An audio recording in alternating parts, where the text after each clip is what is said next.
A lot of people think you're a jerk. I'm a creative genius, and there's no other way to word it. The only real luxury is like time. Kanye, an incredible $100 million. Kanye talked, and he talked, and Kanye talked, and then he talked. You're gonna love me, or you're gonna hate me, but I'm gonna be me.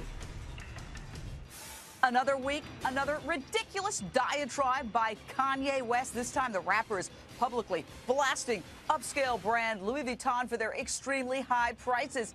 Give me a break, Kanye. You are the king of conspicuous consumption. Just last week, you gave your soon-to-be wife, Kim Kardashian, a 15-carat, there it is, engagement ring, reportedly worth about $5 million. But now Kanye's turning around and slamming the very line he used to design for. Listen to this from Power 106 FM. If I had the opportunity to design for Louis Vuitton now, I wouldn't, because the prices are just too extreme, and I don't want to use my message to have like kids saving up that much, you know, to be a part of what the ideas are. You know, that's the problem to me with luxury, and it's kind of unfair that me and my level of communication for the past 10 years, like people say, oh, he's arrogant when he says it's like, no, I'm like the most influential person in fashion of the past 10 years. You know. Okay, get this. Not only does Kanye wear luxury brands, he also sells them. Did he forget about his ultra pricey sneaker collection in collaboration with Louis Vuitton back in 2009? Yeah. Prices range from $800 to over $1,000 for a pair of sneakers. You may recall Kanye nicknamed himself the Louis Vuitton of Don, or the Louis Vuitton Don, something like that, in one of his hit songs.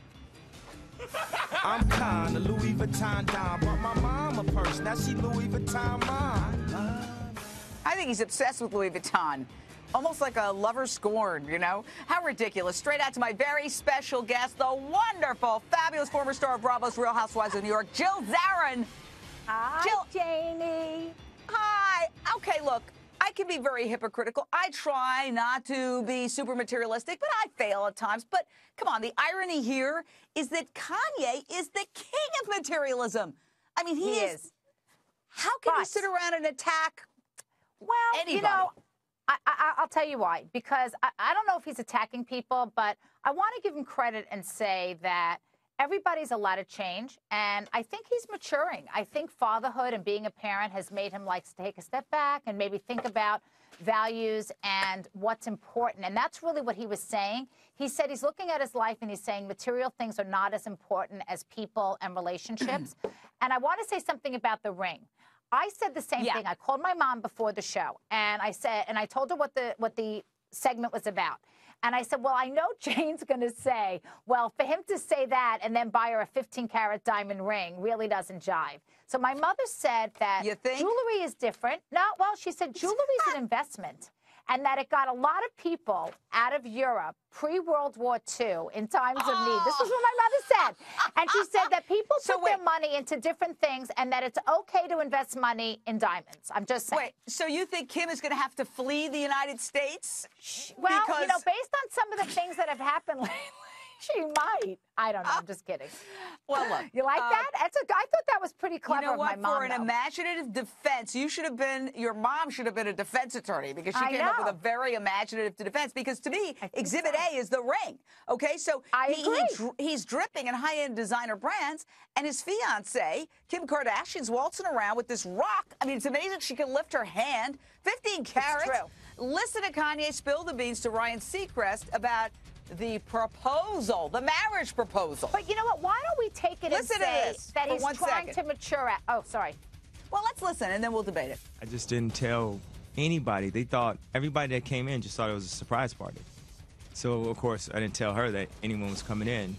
At a certain point, she just knows I'm going to do something that's, you know, turned up. Right. So she's expecting, you know, something like awesome. Like the guy who organized it was talking about all this like romantic lighting. I was like, enough already. We're at a baseball field. Yeah. Jill, he rented out the San Francisco Giants ballpark. He hired a huge orchestra. He flew in the entire sizable Kardashian clan.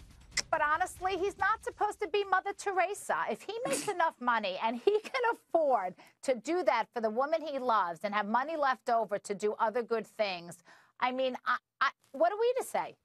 If that's how he wants to spend his money, if he earns it. Well, and pays look, his taxes. then don't And say pays his anything about taxes. Louis Vuitton. I personally hate all these status symbols. I think that they're a contrarian indicator. I think anybody who needs to walk around with a status symbol has low self-esteem. So they need to flash their bling to say, look, I'm important, I'm okay, I'm a VIP, whatever. If you know that you're who you are, you don't need that to justify who you are. You could just wear like a hemp. Look at this hemp. Look at this hemp bracelet that I wear. I bought it for $1 in the park. We'll be right back. She a gold digger, but she ain't messing with no broke. Now I ain't saying she a gold digger, but she ain't messing with no broke. Get down, girl, go ahead, get down.